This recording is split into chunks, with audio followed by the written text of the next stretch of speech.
Someone just insulted you in front of everyone. Your chest is tight. Your face is hot. Every part of your body is screaming at you to defend yourself, to fire back, to win. And in that exact second, the most powerful man in the Roman Empire would have said nothing at all. Marcus Aurelius had one sentence he repeated to himself every time someone tried to provoke him. One sentence. That's it. And it disarmed people more completely than any insult ever could. Today I'm giving you that sentence. And by the end of this video, you'll never lose an argument to your own anger again. Welcome back to Wisdom of the Stoics, the channel where we take the oldest, hardest-won wisdom in human history and turn it into something you can actually use today. No fluff, no motivational shouting, just the calm, battle-tested philosophy that helped emperors rule, slaves find freedom, and ordinary people survive chaos with their dignity intact. If you're new here, welcome. Consider subscribing, because what you're about to learn isn't just theory, it's armor. And once you put it on, you'll wonder how you ever went without it. Let's begin. Let's start with something uncomfortable. Provocation is not an accident. It is not a careless slip of someone's tongue. It is almost always a calculated move, even if the person doing it doesn't fully realize they're doing it. Think about the last time someone provoked you. Maybe it was a coworker who made a snide comment in a meeting. Maybe it was a family member who brought up an old wound at dinner, knowing exactly where it would land. Maybe it was a stranger online, typing something designed purely to make your blood boil. What did they actually want?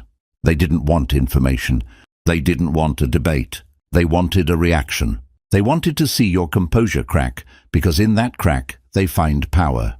Your anger is the proof they were looking for, proof that they got to you, that they control something inside you that you should control yourself. This is the trap. And here's the part that should genuinely unsettle you. Every time you respond with anger, with a sharp comeback, with raised volume, you're not winning. You're paying the toll they set for you. You're handing them exactly what they came for. Epictetus, who was born into slavery and later became one of the most respected philosophers in Rome, knew this trap intimately. He had spent years of his life with almost no control over his external circumstances, beaten, displaced, owned by another human being. And yet he wrote some of the most liberating words in the history of philosophy, that we suffer not from the things that happen to us, but from our judgment about those things. Read that again. It wasn't the insult that hurt you. It was the meaning you assigned to it the instant it landed. So if a man who had nothing, no freedom, no body that was legally his own, could master this, what does that say about the power we're giving away over a comment from a coworker, or a stranger on the internet, or a relative who's said the same cutting joke for 15 years? It says we've been playing the wrong game.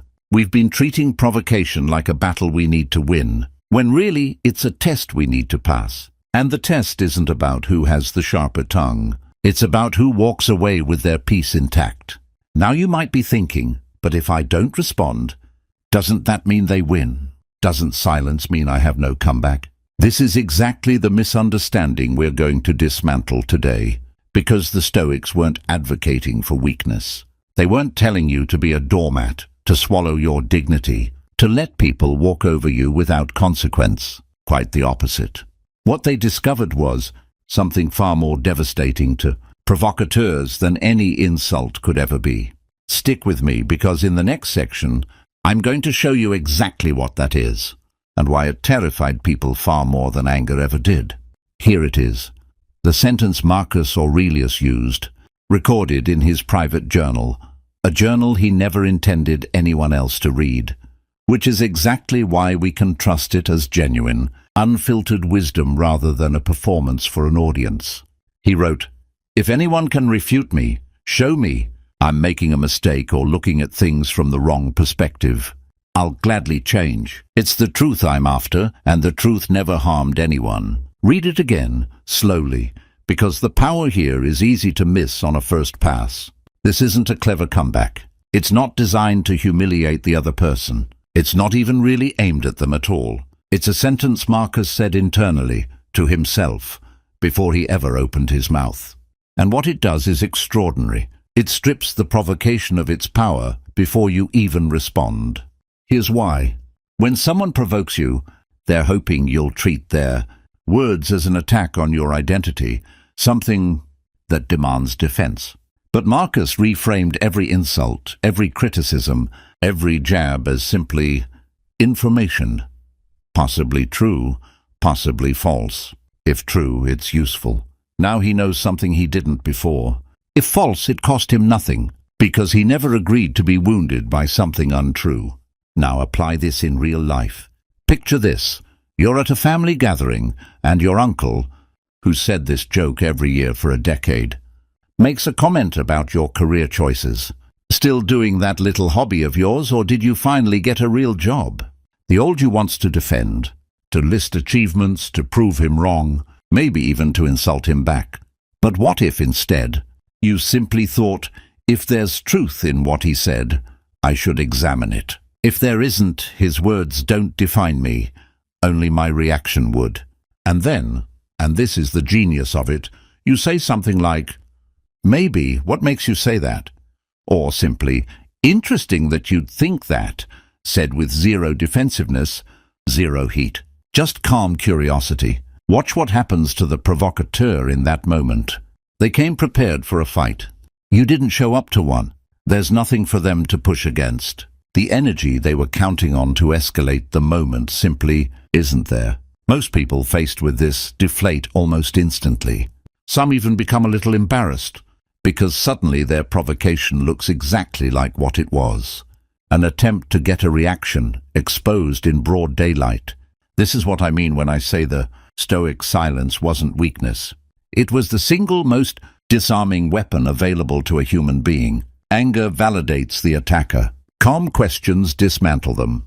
Seneca, in his letters to Lucilius, described anger as a kind of temporary madness and a state in which we surrender our reason entirely to the will of whatever provoked us. He wrote that no other emotion is more eager to display its full force, and none more in need of being held back, precisely because anger's most dangerous trick is convincing you it's powerful while it's actually making you the most predictable, most controllable version of yourself. Think about that for a second. The angrier you get, the more predictable you become. The provocateur knows exactly which buttons to press, because you've shown them where the buttons are. Calm, by contrast, is unreadable. Calm gives them nothing to work with, so the sentence isn't really about winning an argument. It's a tool to remind you, in the heat of the moment, that you have a choice about what role you're going to play in this exchange, and that the most powerful role available to you is the one where you simply don't take the bait.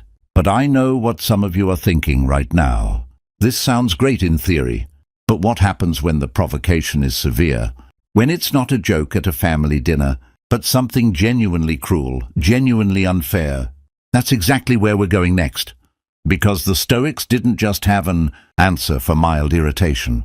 They had an answer for the worst provocations imaginable. Let's talk about real stakes. Not a snide comment at dinner. Betrayal at the highest level a human being can experience. In 175 AD, while Marcus Aurelius was away from Rome dealing with a health crisis so severe that false rumors of his death had spread. Across the empire, one of his most trusted generals, Avidius Cassius, declared himself emperor, a man Marcus had personally elevated, trusted with command of entire legions, turned around and tried to seize the throne the moment he believed Marcus was dead or dying. This is provocation on a scale almost none of us will ever face. This is betrayal soaked in ambition, dressed up as opportunity, and it came from someone who owed his entire position to Marcus's trust. And how did Marcus respond? Historical accounts tell us that when Marcus learned of the revolt, he didn't erupt in vengeful fury. He reportedly told his soldiers and advisors that he hoped to have the chance to forgive Cassius, to look him in the eye and ask only why he had done it, and then offer him mercy. He is recorded as saying that he wished no one to be killed during this entire affair if it could possibly be avoided, and that he grieved the necessity of civil conflict more than he feared the threat to his own throne. Before Marcus could even act on this, Cassius was killed by his own soldiers, who perhaps sensed which way the wind was blowing. And when his head was brought to Marcus as a trophy, the ultimate provocation, an invitation to celebrate vengeance fulfilled, Marcus refused to look at it. He ordered it buried, denied the soldiers who delivered it the reward they expected, and extended clemency to Cassius's family and the cities that had supported the rebellion. Think about what restraint at that level actually requires. This was not a man incapable of anger. This was not a man without the power to enact total, brutal revenge, he commanded, the most powerful military force on earth. He had every justification, every resource, and every opportunity to make an example of anyone connected to the betrayal. He chose not to, not because he was weak, not because he didn't feel the sting of the betrayal.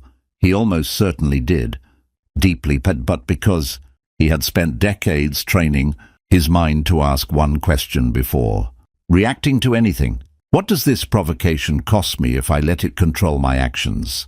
Versus what does it cost me if I don't? If Marcus had executed everyone connected to Cassius's rebellion, what would he have gained?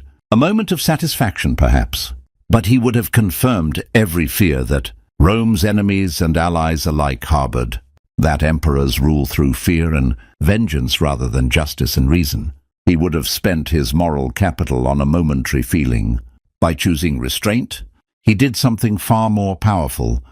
He made his enemies' rebellion look small and petty in comparison to his response. History remembers Cassius as a footnote. History remembers Marcus's mercy as one of the defining moments of his character. Now you might be sitting there thinking, I'm never going to face a military rebellion. How does this apply to my life? But that's exactly the point. The scale of the provocation doesn't matter. The mechanism is identical whether it's an empire or an email. Someone wrongs you. Your nervous system screams for retaliation. And in that moment, you have the same choice Marcus had. React in a way that feels satisfying for 10 seconds, or respond in a way that serves who you actually want to be for the rest of your life. This is the real test of Stoic philosophy. Not whether you can stay calm when nothing's at stake, but whether you can stay calm when everything feels like it is. And this brings us to a question that I think most people get completely backwards when they first encounter Stoicism. Does staying calm mean you just accept everything? Does it mean you never stand up for yourself? The answer might surprise you, and it's exactly what we're covering next.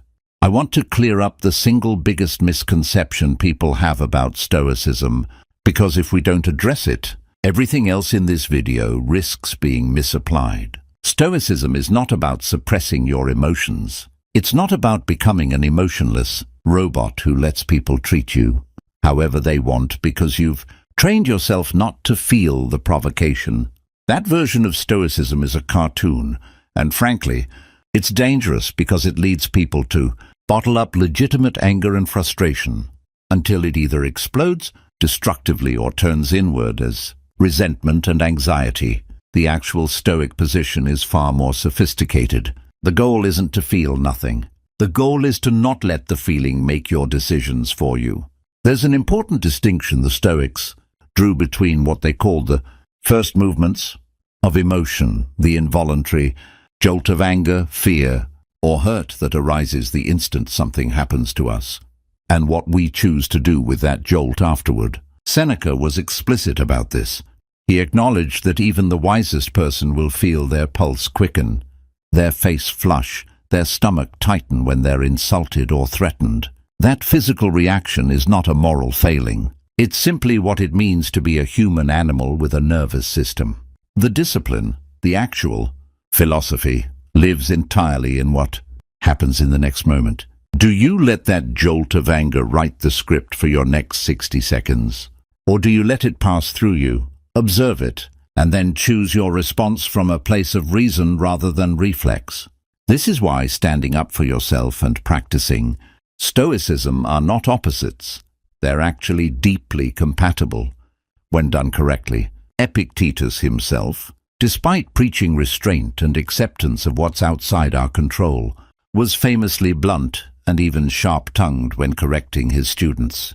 He didn't pretend insults didn't happen. He didn't let injustice slide by unnamed. What he refused to do was let his reaction to injustice be dictated by rage, rather than clarity. There's a real difference between someone who says, "What you just said was completely unfair, and here's why," delivered with steady eye contain and a level voice, and someone who screams the same sentiment red-faced, with their hands shaking. The content might be identical. The first version lands as unshakable confidence. The second version reads as someone who's lost control of themselves. And people instinctively discount it, even when the underlying point is valid.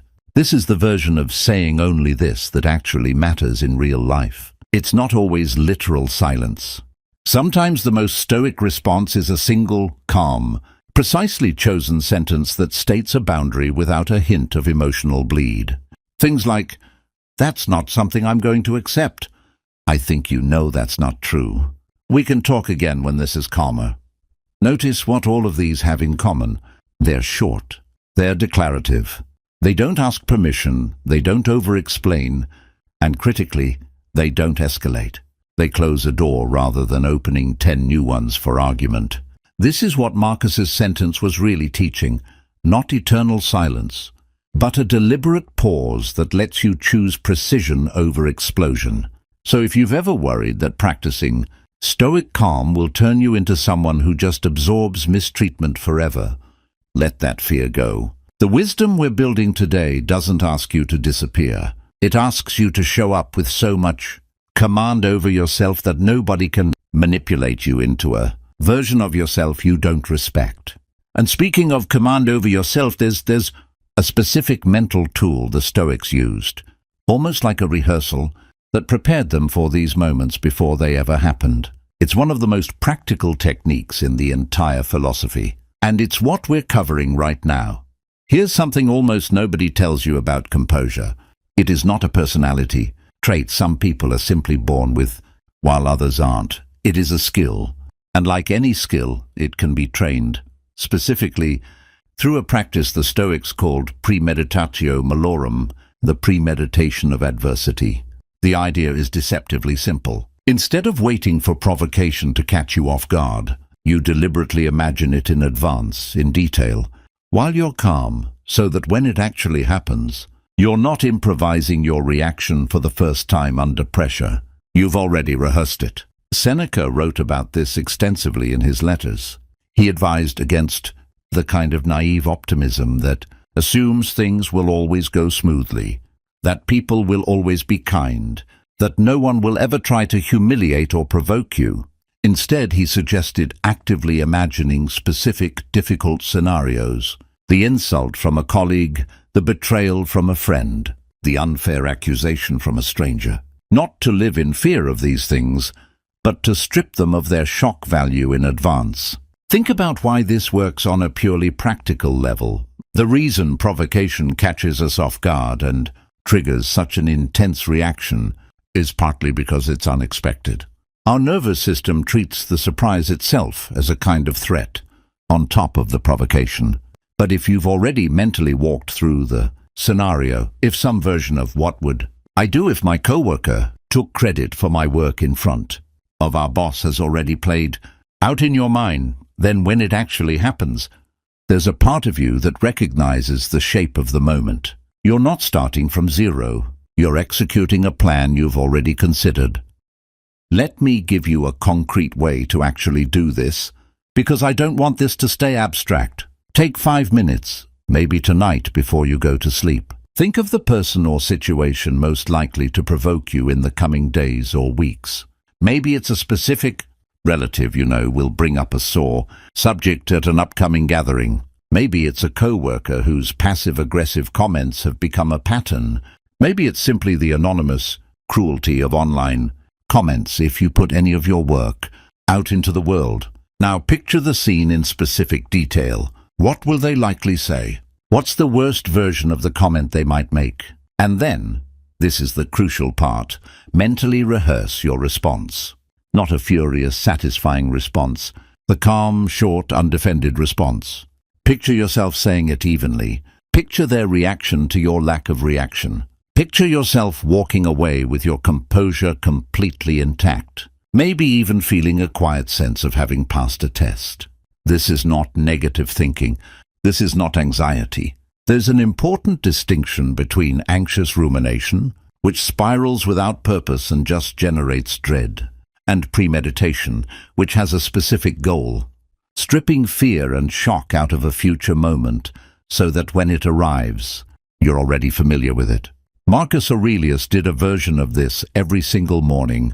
In the opening of Book 2 of his Meditations, he wrote, and I'm paraphrasing, the spirit of it here, that he would remind himself each morning that he would encounter difficult people that day, people who would be ungrateful, arrogant, deceitful, jealous and unsociable. And rather than letting this realization breed cynicism or dread, he used it to immunize himself. By the time he actually encountered rudeness or provocation, it wasn't a shock to his system. It was something he'd already accounted for. He'd already decided hours earlier who he was going to be in that moment. This is such a profound reframe of how most of us approach our days. Most people wake up hoping nothing difficult happens, and then feel ambushed and destabilized the moment something does. Marcus woke up expecting difficulty, which meant difficulty. When it arrived, found him already standing in the posture of someone who'd decided how to handle it. I want you to try this, genuinely, this week.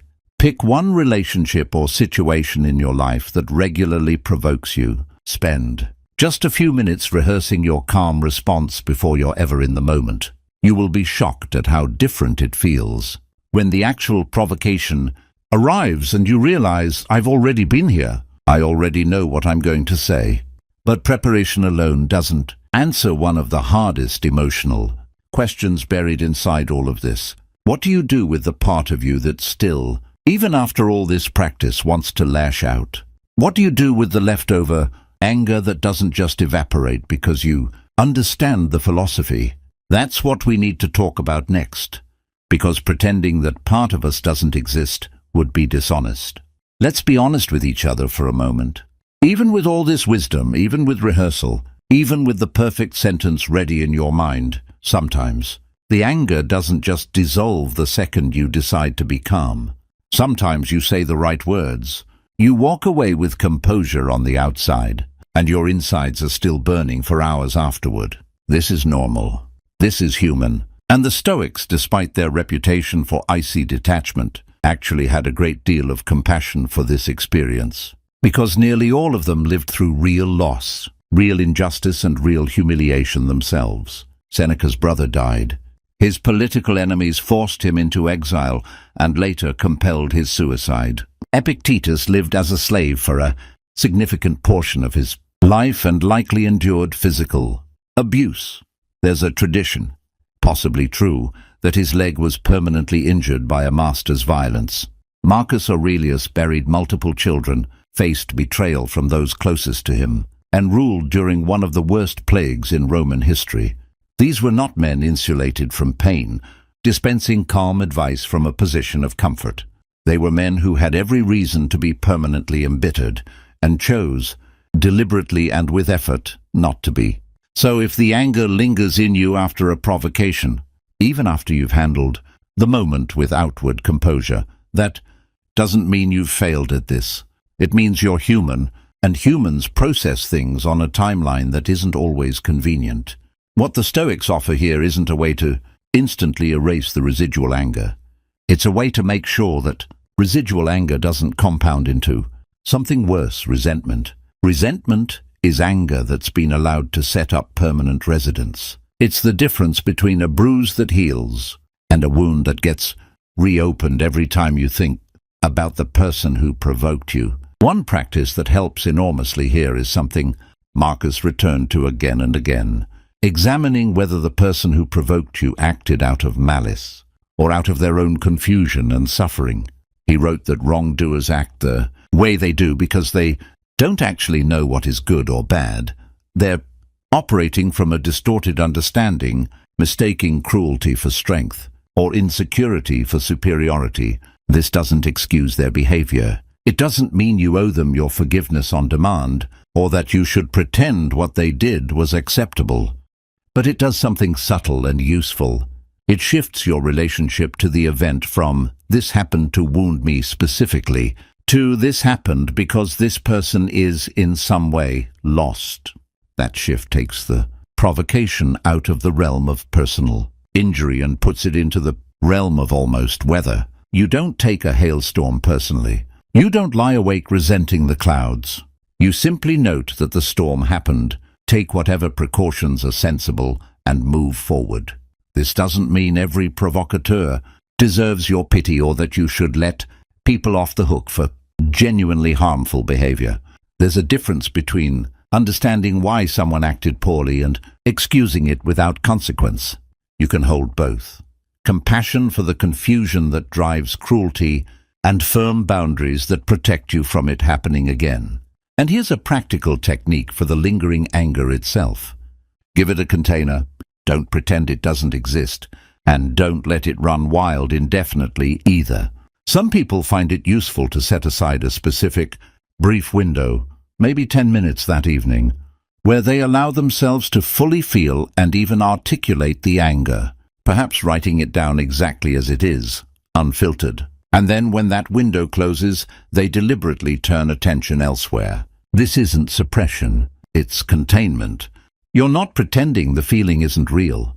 You're simply refusing to let it have unlimited access to your entire day. If you found this useful so far, this would be a great moment to drop a comment below telling me about a time you wish you'd had this kind of mental preparation before a provocation. Caught you off guard? I read every single one, and honestly, some of the stories you all share teach me as much as any ancient text does.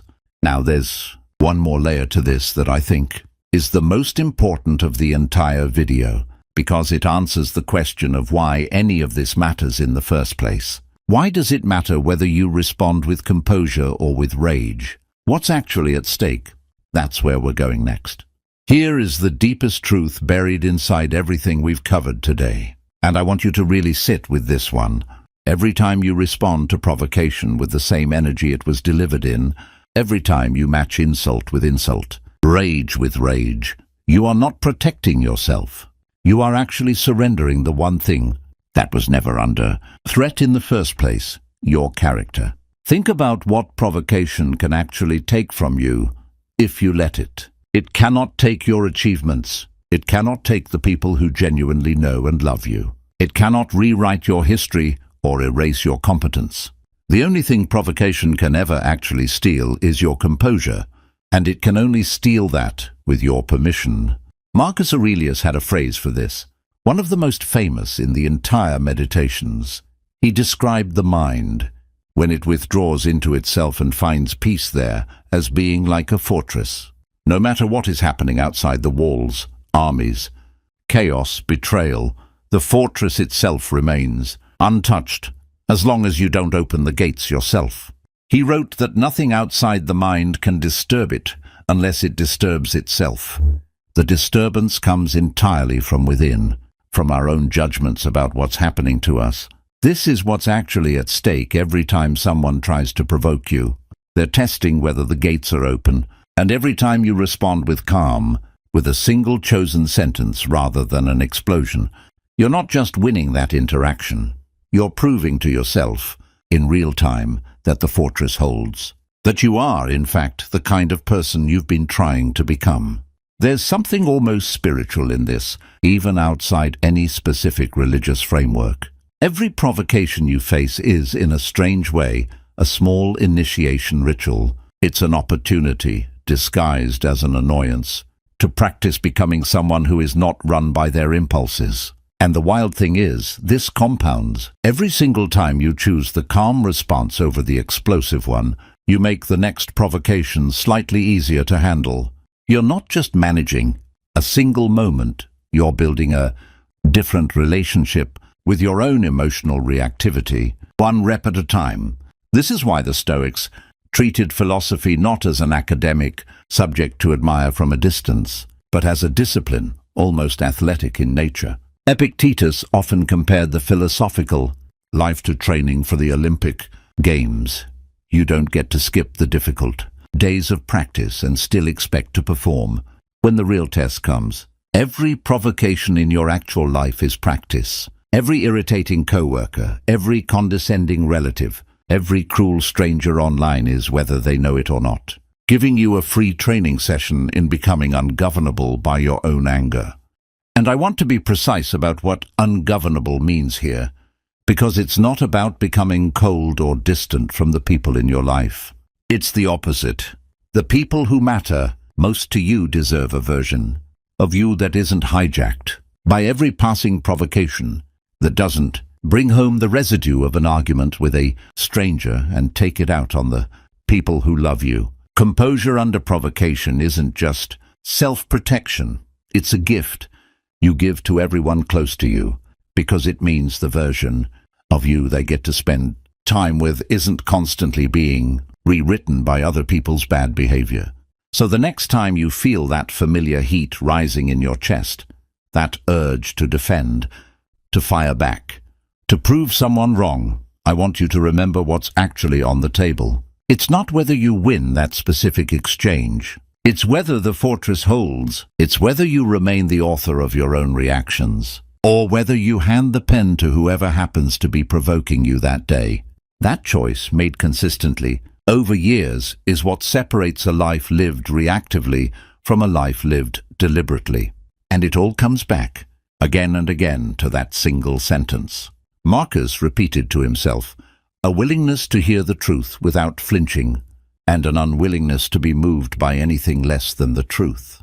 Now let's bring everything together, because I want to leave you with something practical you can actually carry into your very next provocation, possibly even today. Let's distill everything we've covered into something you can actually carry with you. First, remember that provocation is a request for your reaction, not a demand. Nobody can extract anger from you without your cooperation.